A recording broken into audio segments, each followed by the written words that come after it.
Today, good morning. 11th physics and NEET exam கேட்கக்கூடிய questions ரொம்ப ஈஸியாக சால்வ் பண்ணலாம். பாருங்க அப்படின்னு பாருங்க. என்ன கொடுத்துருக்காங்க அப்படின்னு பார்த்தீங்கன்னா, time period of pendulum 2 second. அப்போ டீயோட வேல்யூ 2 செகண்டு. ஒரு பெண்டலம் ஒரு ஆசிலேஷன் ஆகுது, டைமோட 2 செகண்டுக்கு கொடுத்துருக்குறாங்க. அதோட ஃப்ரீக்குவன்சி என்ன அப்படின்னு சொல்லி கேட்டுக்கிறாங்க. இப்போ ஃப்ரீக்வன்சியோட ஃபார்முலா என்ன பண்ணுறதுன்னா, n is equal to 1/t.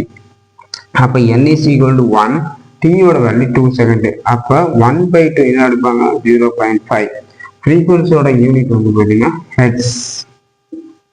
அப்போ ஹெச் இஜெட். அப்போ இதோட ஆப்ஷன் என்ன அப்படின்னு பார்த்தீங்கன்னா 0.5 ஹெச். இதுதான் சிங்கிள் பெண்டலுடைய டைமோட 2 செகண்ட் கொடுத்துருக்குறாங்க. அப்போ ஃப்ரீக்வன்சியோட ரேஞ்ச் வந்து பார்த்தீங்கன்னா 0.5 ஹெச். Thank you.